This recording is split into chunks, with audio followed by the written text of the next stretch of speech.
Welcome, and thanks for joining me today. My name is Lynn, and today this is the card that I will be making. It's a custom reveal wheel with actually two aperture openings. So as you rotate the wheel, both the image at the top and the sentiment at the bottom will change. And I'm using a stamp and die set from CC Designs. It's called February March. I'll leave a link to it in the description box below if you want to check that out.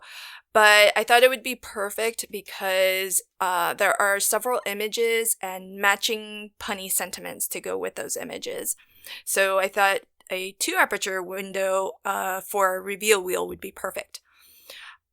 I've already gone ahead and die cut out of some heavyweight cardstock, a scallop circle, and a smaller plain circle.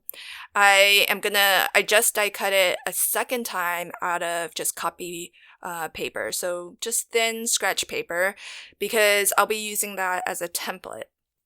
And I die cut out another piece of scrap paper. This is 5x7, which matches the size of my card. And again, I am just using that as a template so that I can get a sense for how I want to position my aperture windows before diving straight to my card front.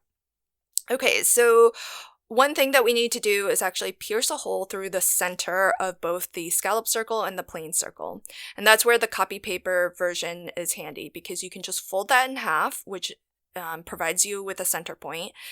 Just make a little pencil mark when you line that up against your die cut, rotate it around, and then make another pencil mark. So at the intersection, or where the two pencil marks cross, that will be the center of your die cut.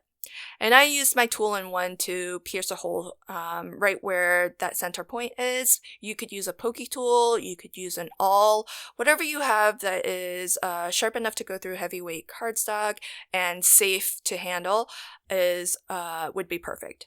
And I just fished through my nested circle die set to find a small enough circle that I could use as my thumb notch. So now that I've identified that, I'll set that aside and we'll die cut out our thumb notch in a little bit.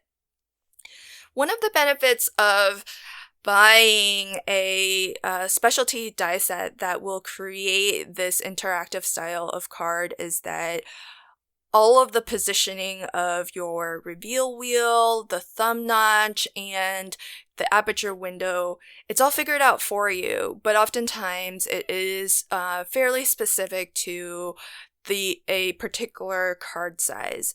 And with the method that I'm showing you here, you can really adapt this to whatever card size you want.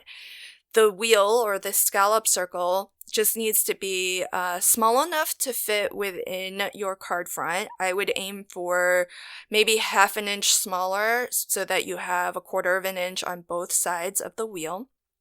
And in my case, I'm making things a little bit more custom by actually adding a second aperture window. And so the trick to this is that you have to find two dies that will cut out essentially both dies have to fit within 1/2. That's how I'm lining it up there.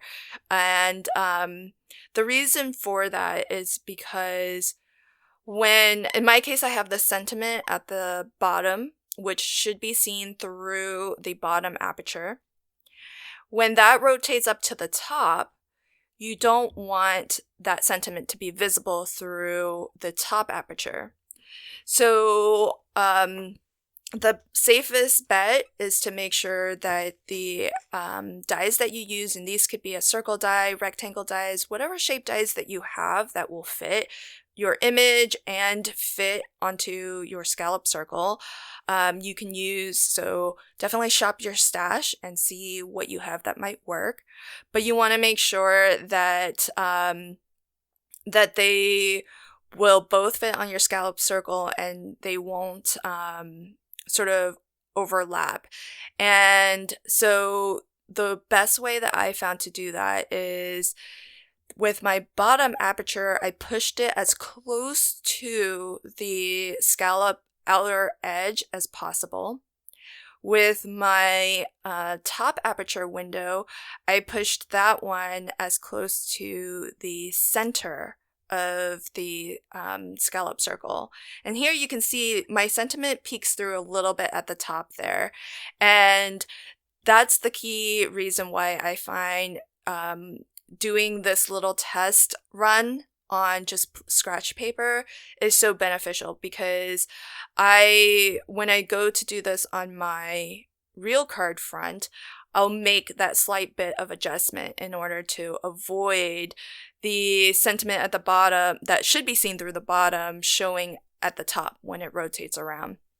But by positioning the apertures sort of at those extreme ends, so that in my case, the top aperture closest to the center and the bottom aperture closest to the outer edge, then I improve my chances of avoiding images peeking through the wrong aperture.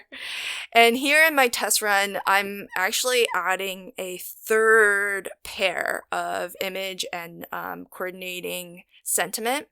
And if you remember on my in my quick preview of my final card, I actually only have 2 pairs, 2 graphics and 2 sentiments. And I decided to actually not use this third one, although it is Valentine's themed, because I thought that while it fits, it's a pretty tight squeeze, and I'd have to really be spot on with my stamping. And so I thought it'll probably be easier and I'll just have a lot more wiggle room if I just stick to 2 images and 2 sentiments. Also, that third sentiment in full should read Happy Valentine's Day, but I only had space enough to stamp out Happy Valentine's, which I think could work, but I wanted to err on the side of making things a little bit easier for myself where I could. So here I've got my final card front that I'll be using. I'm trying to find the center point. I did give myself a pencil mark so that I knew where I wanted where the edge of my scallop circle would be, and I gave myself a mark for where the center of my scallop circle is or will be when it gets attached. And I'll also position my little thumb notch as well. And so these are all things that, yes, if you did have a specialty die set that helps you create this style of card, it would all be figured out for you. But there's nothing to say that you can't do a custom style of reveal wheel and just use the dies that you may already have in your stash. So what I'm going to do here is actually give myself some pencil marks on my real. This will be the heavyweight reveal wheel on my final card. And those pencil marks, I outlined both apertures. That way I have an idea for where I need to stamp my image and my sentiment. And when I go to do my stamping, which you'll see in a bit, I will also kind of stamp a little bit more towards those extremes where the top image will be closer to the middle of the scallop circle and the sentiment will be closer to the outer edge. I just attached my small circle die cut to my scallop circle using the mini brad, which I just slotted through both of the pierced holes. And what I'll do is I'm going to go ahead and sort of prep the rest of my card base. So I'm adding some foam to, this is the back of the scallop circle. And because it's white on white, I've outlined in blue where that circle die cut is. And as you can see, I am only placing foam where that's onto the circle die cut. We want for the scallop circle or our wheel to move freely. So you don't want any adhesive or foam on that piece. And then here I'm lining up my circle die with my thumb notch, which was already cut from the front of my card, and I just die cut that through my card base so that thumb notch is actually cut through all the way. So here I can now focus on my reveal wheel itself and do the stamping on here. And so as you can see, I really tried to push that sentiment as far down as I could towards the outer edge of the scallop, and I'm going to stamp my B as far down close to the center of the scallop circle. But I do have my pencil mark as a guide, so I'm making sure that whatever I want to actually be visible is still visible. You could stamp outside of your aperture, and that's fine if you are okay with those parts being cut off and not visible in the final card. And this is why it's so easy to just work with two, because I stamped one set in one direction, I rotated my scallop circle 180 degrees, and then now I'll stamp out my second pair of image and sentiment. And so that works out really easy. It's a lot simpler than trying to fit 3 onto this tight space here. And here I have the final colored version of my reveal wheel. I just used some of my Ohuhu alcohol markers and just did some quick coloring. Okay, so now we've got our wheel and we can start putting everything together. So my circle die cut is already attached, and I just need to attach my wheel to it by piercing the little tines of the brad through the center of my wheel. And when I pushed the tines down, I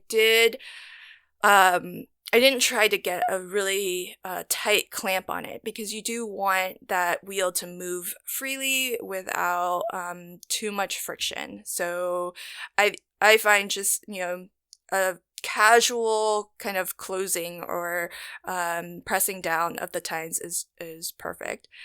And I have these foam sheets that actually have adhesive on both sides, and this foam that I'm using is very, very low profile. It's only 1 millimeter thick, as compared to the other foam I used on the back of the reveal wheel. That was maybe 2.5 to 3 millimeters. And the reason why I like a low profile foam for the top of this is that I don't really want a lot of dimension here, but I just want to avoid the wheel touching the card front and having to deal with that extra friction as the card recipient tries to rotate the wheel. This way, there's just that little bit of space. It's not a lot, so it's still going to be an easy mailer, and it will help the movement of the wheel because there isn't sort of that paper on paper friction.